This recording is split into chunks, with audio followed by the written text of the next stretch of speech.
un flop qui coûte des centaines de millions de dollars. Oui. Blanche-Neige a coûté, selon plusieurs sources, autour de 250 millions de dollars. Si on rajoute 100 millions de marketing, on arrive à 350 millions de dollars. Pour amortir cette somme, il faudrait que le film fasse autour de 700 millions de dollars au box-office.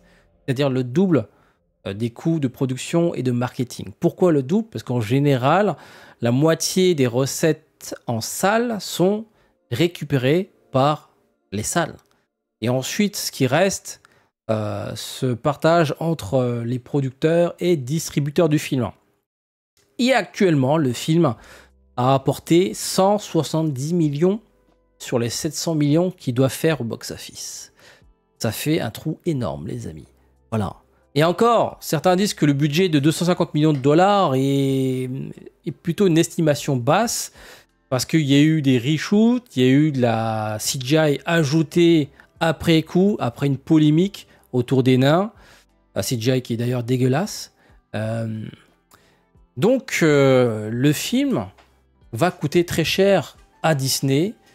D'ailleurs, ils ont annoncé très vite l'adaptation de Réponse a été mis en stand-by. Voilà.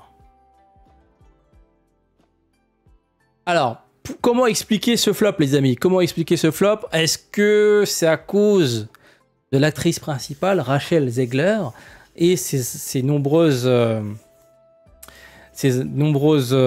couacs pendant la com du film? Alors pour les personnes qui auraient raté l'actualité, en gros, en fait, pendant la com du film, elle descendait, autour de la com du film de Blanche-Neige version 2025, elle descendait, elle méprisait, et tenait des propos méprisants plutôt, sur le film d'origine, donc le Blanche-Neige de 1937. Mais je veux dire, personne l'a briefé sur ce qu'il faut dire, ce qu'il faut pas dire. Après, elle peut dire des choses. Elle peut dire que la version de 1937, c'est vieux. Bah, en même temps, c'est logique. Hein, ça fait pas loin de 80 ans, là. Plus de 80 ans. Donc oui, forcément, la version de 1937 est un peu dépassée. Mais il y a une façon de dire les choses. Il y a une façon de dire les choses de manière professionnelle. Sauf que voilà, ces propos sont comment dire, sont relativement méprisants. Et puis il faut pas oublier qu'il y a des gens qui sont fans de la version de 1937, ça fait partie des classiques pour certaines personnes qui ont vu le dessin animé de 1937 et qui en gardent un bon souvenir. Oui, certes, la petite princesse qui attend son prince charmant, c'est vieillot, mais voilà, ça fait partie d'une époque. Justement, il faut laisser le film là où il est et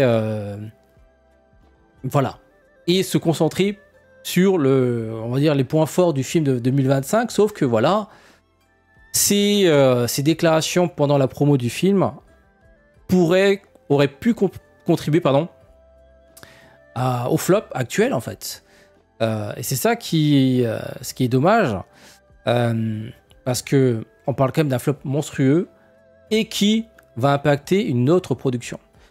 Alors maintenant, est-ce que le film est si mauvais que ça?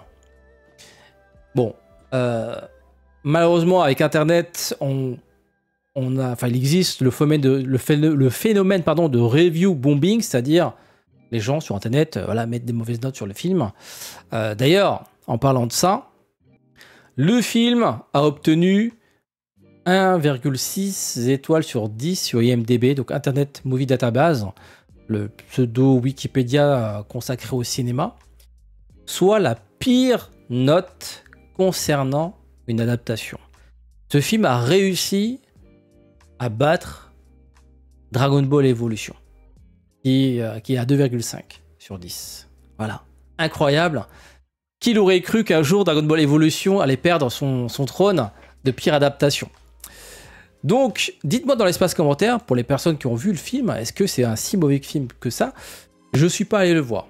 Je paye pas 15 balles pour voir ce genre de choses. Moi, je veux bien payer 15 balles pour Oppenheimer, mais ça, non. Donc, j'en ai vu des critiques, et ce qui revient souvent, c'est les CGI dégueulasses, voilà, qui ont été ajoutés après coup, je le précise, les CGI qui concernent donc les nains. L'interprétation des actrices qui, bon, pour certains, sont pas forcément très intéressantes. Le scénario qui n'apporte rien, voire même qui se permet de dénaturer l'œuvre d'origine. C'est un peu con, hein. On parle quand même de l'adaptation de ce qui existe déjà. Ils auraient juste suivi ce qui existait et ça aurait fonctionné en modifiant certains éléments ou en modernisant certains éléments. Voilà, mais...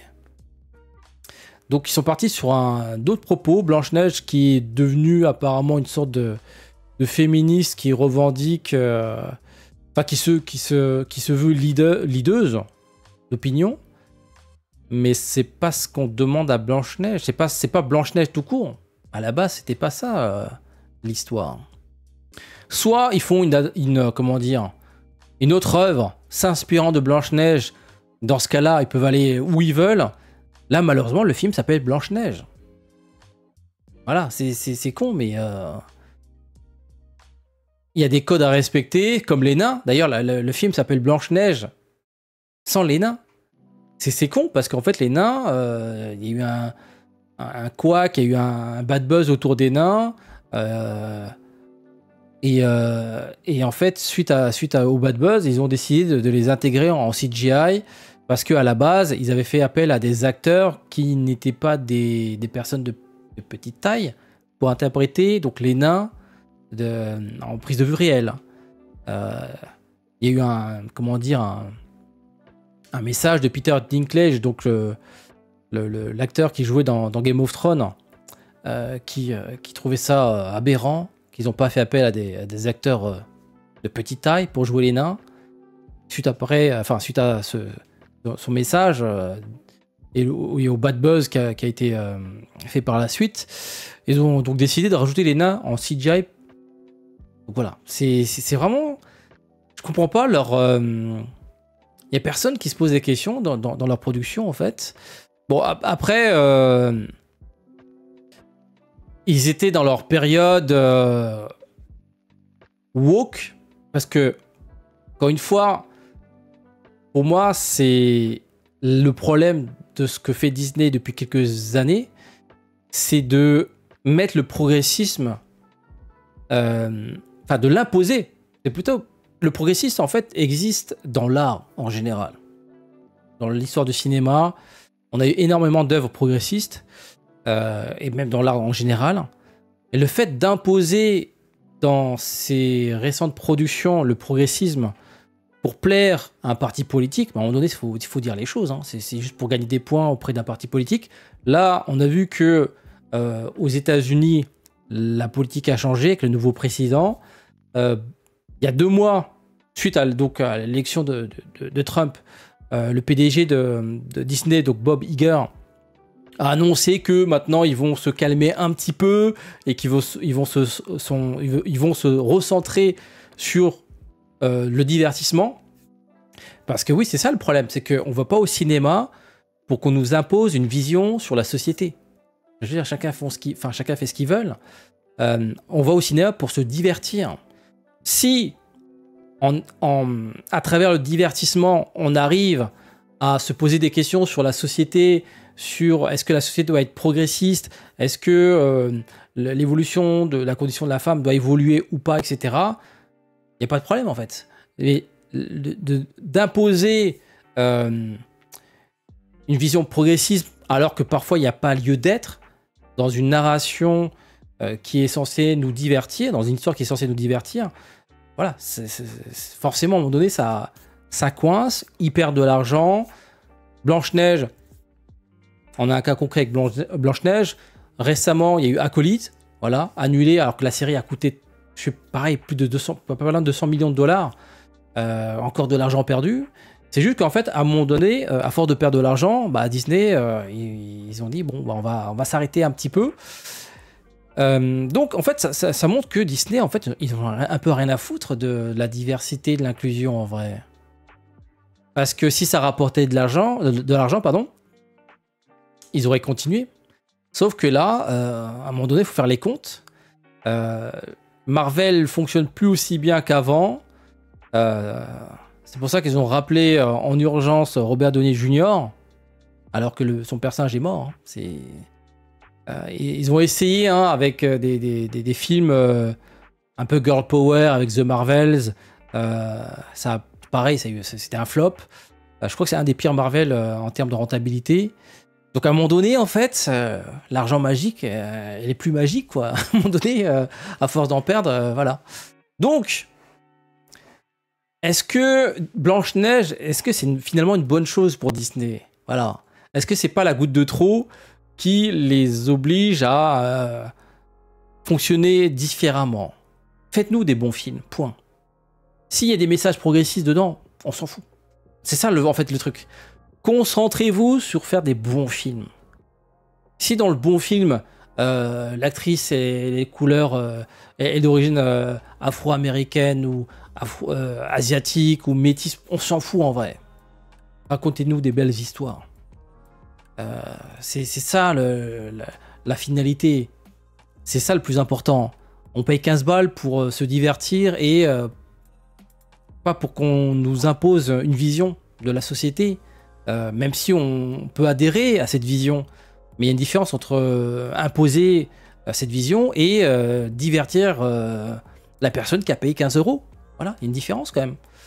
Donc voilà les amis, peut-être que Blanche-Neige va marquer l'histoire du cinéma.